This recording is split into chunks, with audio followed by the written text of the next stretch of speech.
स्पीति, यानी वो middle land जो तिब्बत और हिंदुस्तान के बीच सिर्फ एक सरहद नहीं बल्कि रूह और कुदरत का मेल है। ये वो घाटी है जहां हवा में ऑक्सीजन कम और कहानियां ज़्यादा है, जहां पहाड़ सिर्फ पत्थर के ढेर नहीं बल्कि वक्त के साथ जम चुके गवाह है। यहाँ की वीरानी में एक अजीब सी हलचल है और यहाँ की खामोशी में एक बहुत गहरा संगीत। हजारों फीट की ऊंचाई पर बसे इस ठंडे रेगिस्तान में रास्ता कभी खत्म नहीं होता, वो बस बदल जाता है, कभी मुश्किल चट्टानों में तो कभी बर्फीली नदियों में। हम यहाँ पहाड़ों को जीतने नहीं आए, हम यहाँ आए हैं ये देखने कि ये पहाड़ हमें कैसे बदलते हैं। खड़गपुर की उमस से लेकर कुंजुमला की बर्फीली हवाओं तक ये सिर्फ एक बाइक ट्रिप नहीं है, ये है मेरी और मेरे दोस्त निशांत की एक तलाश, खुद को और इस मिडिल लैंड को करीब से महसूस करने की। तो चलिए शुरू करते हैं एक ऐसी ओडिसी जहां हर मोड़ पर एक नया इम्तिहान है और हर मंजर में एक नई इबादत। ये है द मिडिल लैंड ओडिसी।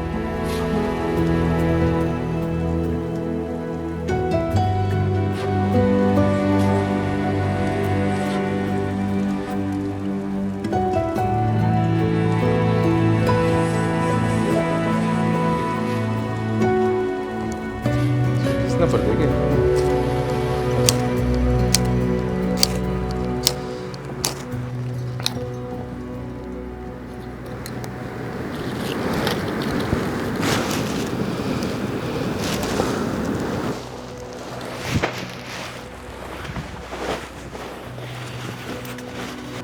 अक्सर हम दुनिया से भागने के लिए कैंपिंग करते हैं, लेकिन इन पहाड़ों में आकर समझ आता है कि हम भाग नहीं रहे बल्कि हम वापस खुद के पास लौट रहे हैं। ये सुकून, ये सादगी, यही वो वजह है जिसके लिए एक बाइकर हजारों किलोमीटर की धूल भागता है। लेकिन इस सुकून तक पहुंचने का रास्ता इतना आसान नहीं था। तो चलिए आपको ले चलता हूं वापस उस तपती हुई दोपहर में जहां से ये सब शुरू हुआ था।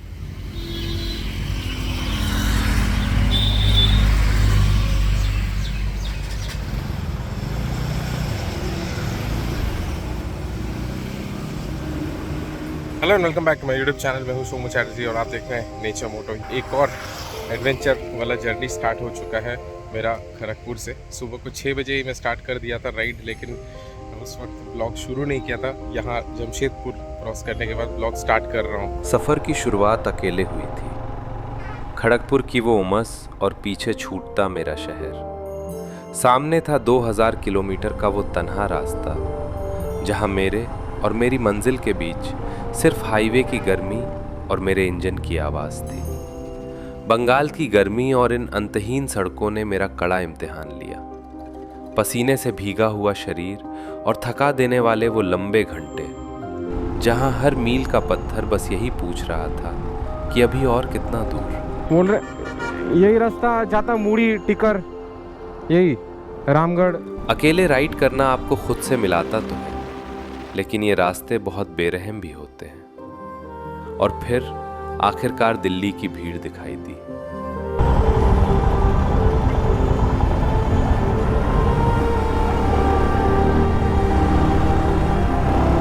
ये सिर्फ एक शहर नहीं था, ये इस सफ़र का सबसे बड़ा टर्निंग पॉइंट था, क्योंकि यहाँ मेरी तन्हाई ख़त्म होने वाली थी। दिल्ली में मेरे साथ जुड़ा मेरा यार निशांत। अब मैं अकेला नहीं था, अब हम दो थे, 2 बाइक थीं और एक साझा सपना था।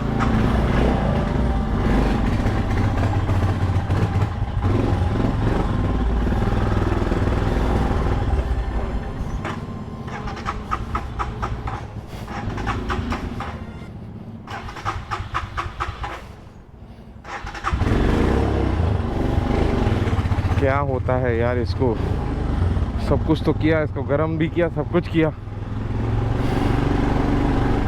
दिल्ली की इस भीड़ को पीछे छोड़ते ही मानो हवा का मिजाज बदल गया। अब हम सिर्फ सड़क पर नहीं थे, अब हम पहाड़ों की गोद में समाने जा रहे थे। यहीं से शुरू होता है असली रोमांच, यहीं से शुरू होती है हमारी द मिडिल लैंड ओडिसी। मस्त था ना छोला कुलचा, खा लिए छोले कुलचे यहाँ पे मस्त था। और यहाँ से ऊपर से ट्रेन जा रहा था, मस्त व्यू आ रहा था। तो यहाँ पे बैठ के डिसीजन ये हुआ कि आज शिमला नहीं जाएंगे, आज जाएंगे कसौली की तरफ। और कसौली में करेंगे आज हम लोग कैंपिंग। कोशिश रहेगा कैंपिंग करने का, मतलब ऐसा मतलब 100% श्योर नहीं है कि कैंपिंग कर ही लेंगे। मतलब जगह मिल जाएगा वैसा ठीक ठाक तो करेंगे। दिल्ली की भीड़ को पीछे छोड़ते ही पहला ठिकाना बना कसौली। वो पहली रात, टेंट के बाहर ओस की बूंदें और पहाड़ों की वो चुप्पी, सुकून बस इसी का नाम है। देखो क्या गजब बना है चीला। Scramble cheela.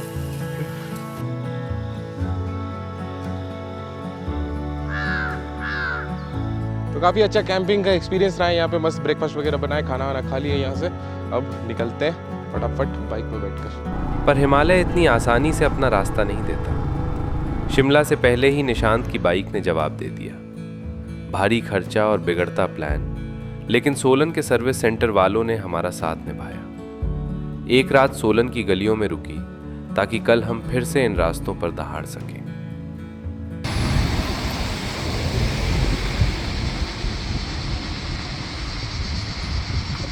(5:35 in the morning and we are starting our ride from Solan. और निशांत भाई का गाड़ी खड़ा था ना, यहाँ रात भर थोड़ा सा ऑयल गिरा। मेरे को लग नहीं रहा है कि इंजन से लीक हो रहा है, मेरे को लग रहा है वो ड्रेन बोर्ड वाला ही।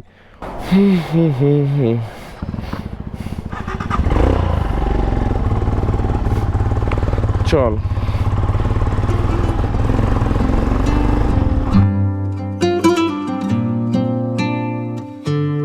सोलन की उस ठंडी सुबह जब पूरा शहर सो रहा था, हमारी मशीनों ने अंगड़ाई ली।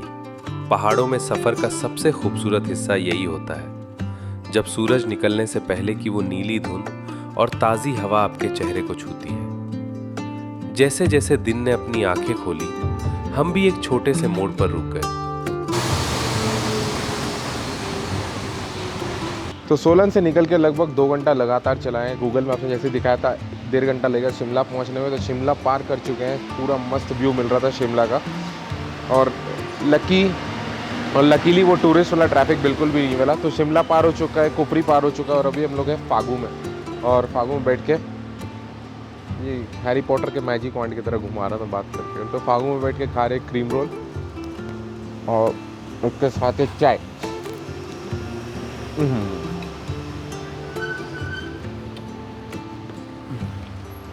कड़कड़ाती ठंड और हाथों में वो गर्म चाय का प्याला, उस पल से बेहतर कुछ नहीं। पहाड़ों में अजनबी भी अपनों की तरह मिलते हैं। नारकंडा पहुंच गए क्या? आगे 14 किलोमीटर आगे।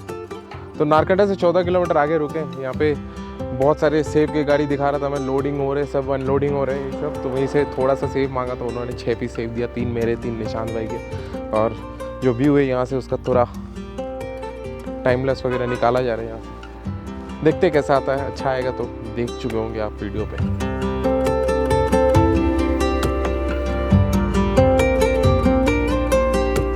रामपुर की तरफ उतरते हुए गर्मी का एहसास हुआ, लेकिन हमारा असली लक्ष्य तो अभी बाकी था। सतलुज को पीछे छोड़ते हुए हमने फिर से चढ़ाई शुरू की। अब हम बढ़ रहे थे देवताओं के आंगन की ओर। वो चढ़ाई जो थकाती नहीं, बल्कि हर मोड़ पर एक नई उम्मीद जगाती है। और फिर सामने था सराहन, पहाड़ों की गोद में छिपा एक ऐसा कोना जहां पहुंचना किसी इबादत से कम नहीं। यहाँ की हवा में एक अलग ही सुकून था, जैसे पहाड़ खुद हमारा इंतजार कर रहे हैं।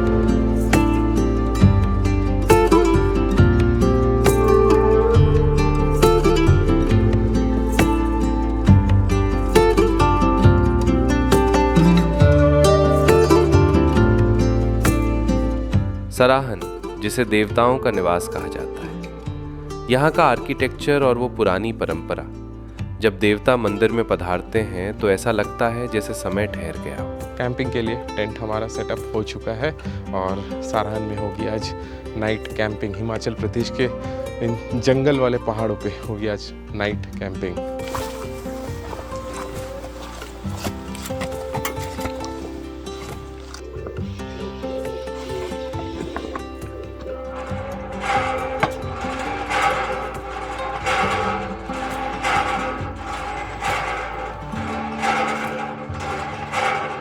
उस वाले पहाड़ी के कहीं नीचे थे, फिर चलाते हुए आए साराहन, वो वाला एरिया पूरा साराहन है। और वहाँ दूर में जो दिख रहा है वो वाला हरा रंग का, वही वाला ना, वही वाला है मेन टेम्पल वाला एरिया। तो वहाँ से घूमते हुए ये स्टेडियम पार किए, फिर आए हैं हम लोग इस व्यू पॉइंट पे जहाँ पे हम लोग अभी खड़े हैं और पूरा साराहन का व्यू एंजॉय कर रहे हैं। तो दोनों आ गए, यहाँ पे पहरा कौन देगा टेंट में, तो वापस चलते हैं टेंट के पास।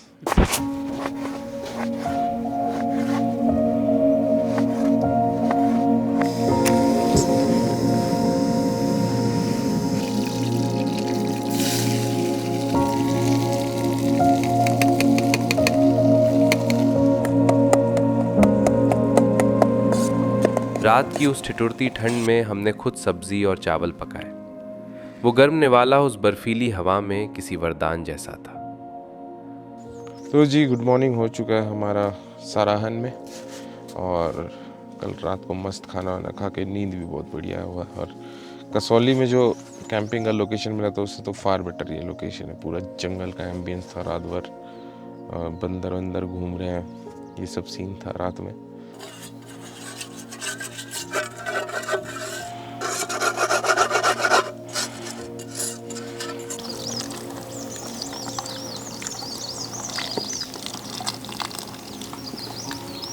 वही टेंट के अंदर का जो सामान है, स्लीपिंग मैट वगैरह सब थोड़ा थोड़ा करके पैक कर रहे हैं। जो मेरा मेन बैग है जिसमें मेरा सारा कपड़ा है, ये वाटरप्रूफ वाला बैग, ये भी पैक हो चुका है।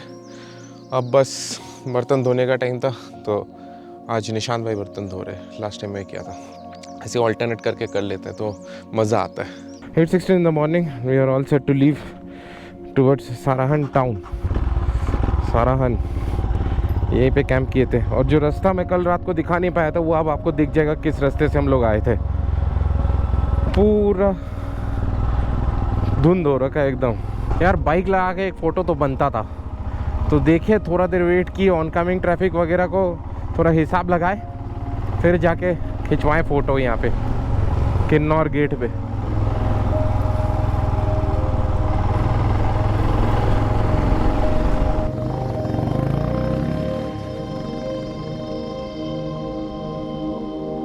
सराहन की आध्यात्मिक शांति को पीछे छोड़ अब हम उस रास्ते पर थे जहां से रोमांच का एक नया अध्याय शुरू होने वाला था।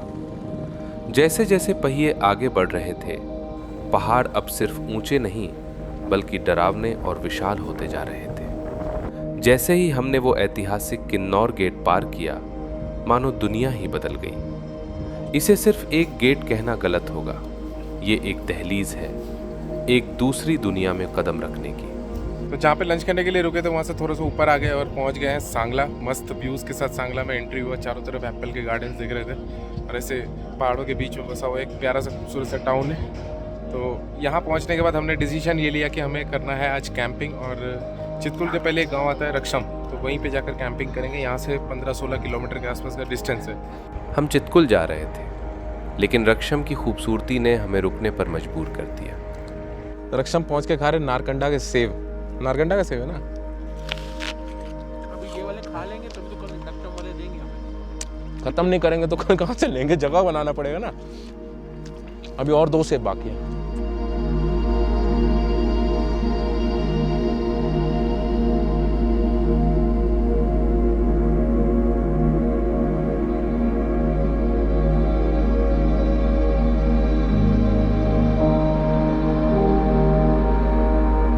तो वही लग चुका है हमारा टेंट। और क्योंकि कल रात को इतना ज़्यादा बारिश हुआ था कैंपिंग के वक्त साराहन में, तो पूरा टेंट वेंट सब कुछ गीला है, ग्राउंड शीट भी गीला है, तो उसको ऐसे ही ओपन छोड़ दिए। तब तक सूख जाएगा जब तक हम लोग पानी लेके आते। तो सामने झरना है, वहीं झरना से पानी भरने के लिए जा रहे हैं। थोड़ा कितना सारा रिस्क उठा लेना पड़ता है अच्छे अच्छे शॉट्स के लिए।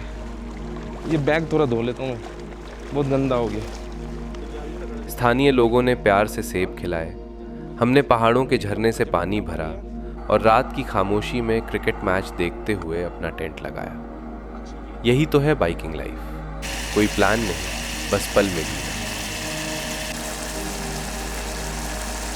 ये मैं कभी नहीं भूलूंगा, ये कैंपिंग में मैच देखते हुए खाना बनाना खाना कभी नहीं भूलूंगा।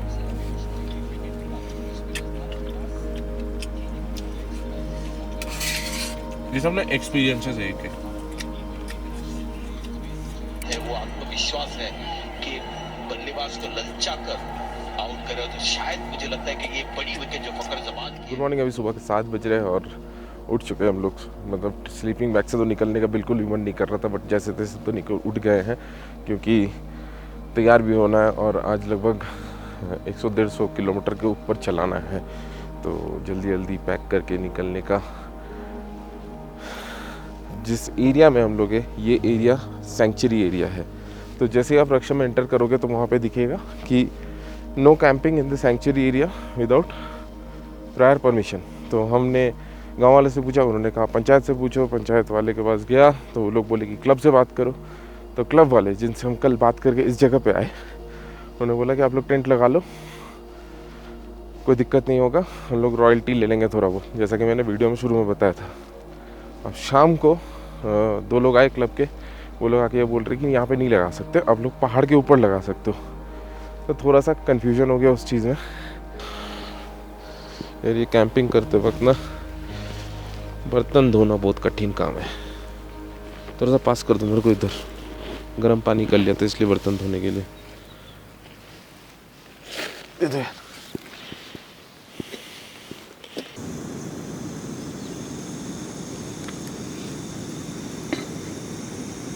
अरे मस्त धूप निकल गया है। ये सामने वाला जो पहाड़ी था ना, उसके पीछे सूरज आ रहा था, तो ये पूरा पहाड़ फिर सन, तो ये पूरा पहाड़ पहले पार हुआ, फिर उसके बाद यहाँ पे जाके धूप आया। टेंट वेंट थोड़ा सुखा ले रहे हैं और बहुत आलस लग रहा है आज टेंट पैक करने में, बहुत ज़्यादा आलस लग रहा है।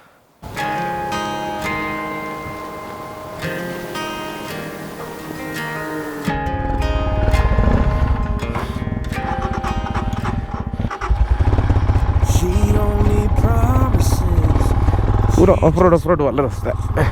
ये बोल्डर हो रखे हैं चारों तरफ। मस्त रहा एक्सपीरियंस रक्षम में रहने का।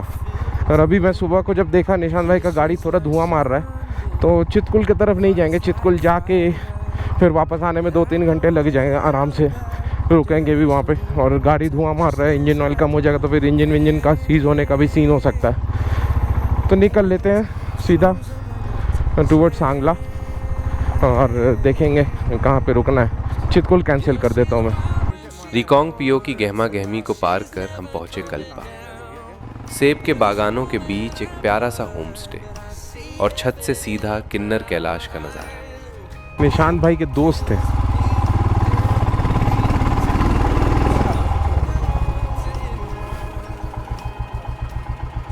Saumya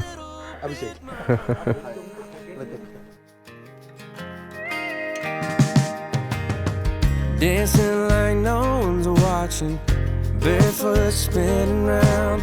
A firecracker 4th of July, she's moving at the speed of sound. यहाँ हमने जायका लिया स्थानीय एप्पल वाइन का, जिसने सफ़र की सारी थकान मिटा दी। खट्टा खट्टा सा है। एप्पल का पूरा स्ट्रॉन्ग सेंट है और थोड़ा सावर है टेस्ट में, लेकिन गले से जब उतर रहा है ना, उस स्पिरिट्स का फील आ रहा है कि नहीं, स्पिरिट मतलब लग रहा है कि हाँ है, मतलब मजा आ रहा है, मूड अच्छा हो गया।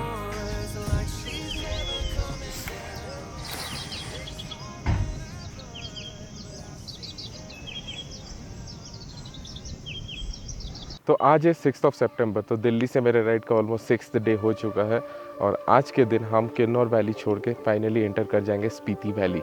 और ये जो राइड रहेगा, ये आज का राइड रहेगा कालपा से लेके टुवर्ड्स ग्यू मोनास्ट्री।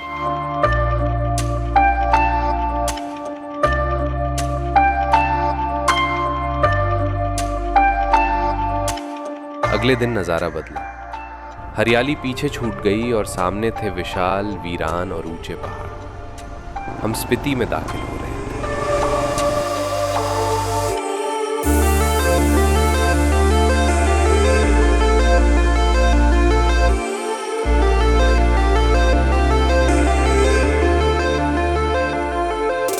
नाको झील का नीला पानी किसी कांच की तरह चमक रहा था। शाम होते होते हम तिब्बत सीमा के पास बसे ग्यू गांव पहुंचे।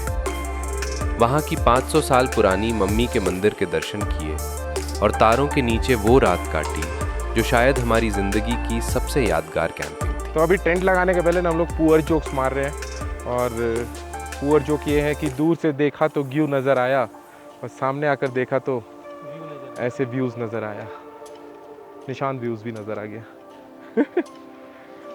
तो सबसे पहले करते हैं अनपैक और लगाते हैं टेंट, लेकिन उसके पहले हम लोग को एक बहुत इंपॉर्टेंट काम करना है। वो इम्पोर्टेंट काम है, देख लो क्या करते हैं।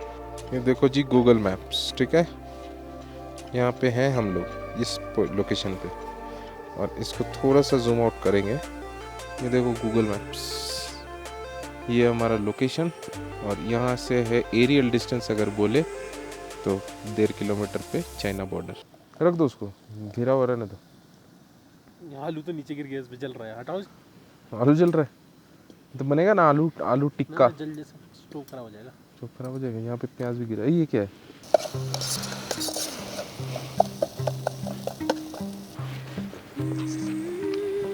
ये लाइट ज़्यादा है, तेज है। तेज है लाइट।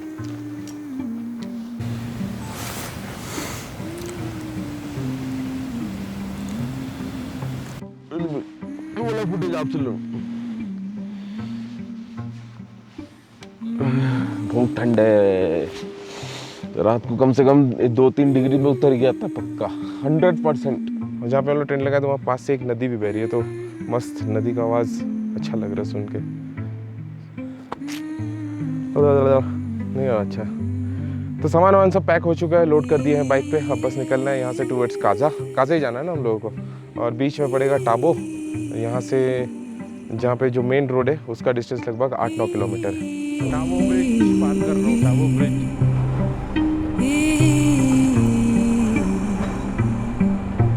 बहुत ही सुंदर सा गाँव है।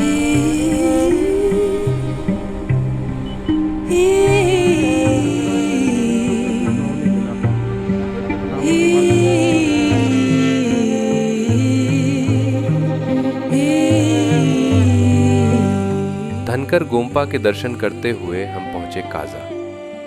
यहाँ से हमने रुख किया दुनिया के सबसे ऊंचे गांवों का, लांगजा, हिक्किम और कॉमिक, जहाँ सांसें फूलती हैं लेकिन नज़ारे दिल जीत लेते हैं। तो ये देखो, एक सेकंड, तो मैं जो बोल रहा था ना, रास्ते में आते थे यहाँ पे फॉसिल भी मिलता है। तो ये है thousands and millions of thousands of years old fossil यहाँ पे।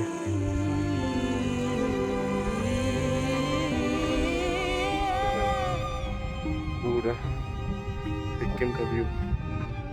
A very good morning from Kaza and welcome back to another vlog of my Spiti Ride series। आज मेरे राइड का 8वां दिन है दिल्ली से, और मैं कल रुक गया था काजा में, और काजा में रुककर 3 जगह घूमा, हिक्किम, कॉमिक और लांगजा। आज काजा से हम लोग आगे निकल रहे हैं टुवर्ड्स मनाली।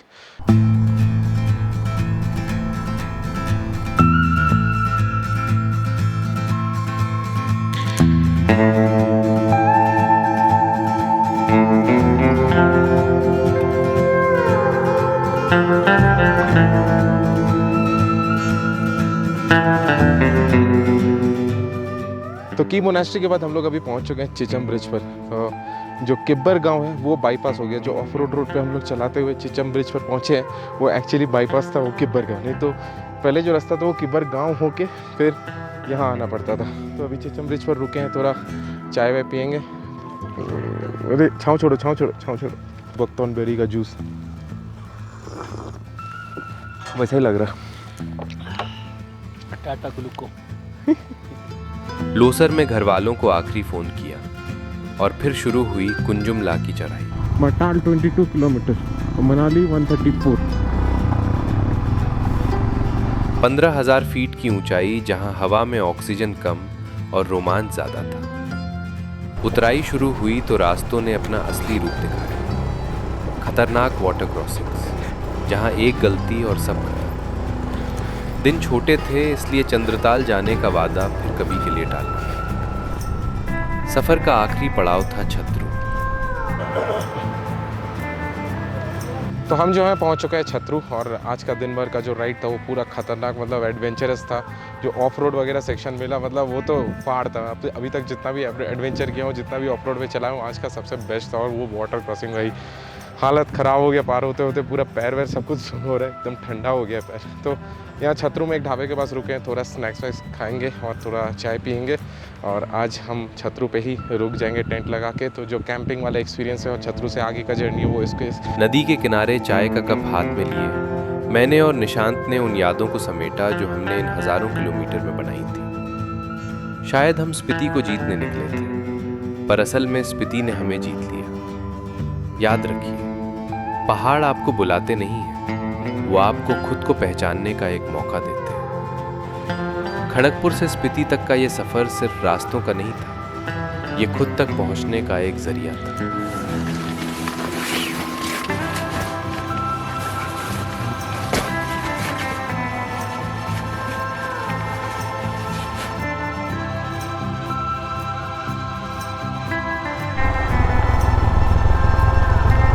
वो देखो वहाँ दूर में दिख रहा है रोहतांग टनल,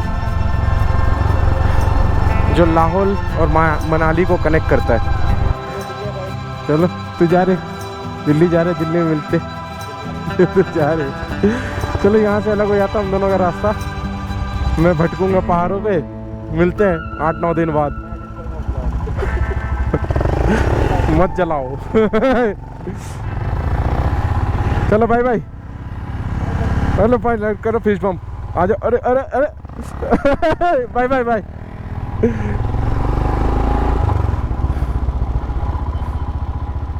देखो दूल्हा सजा हुआ है वहाँ पे, हिमाचल का दूल्हा।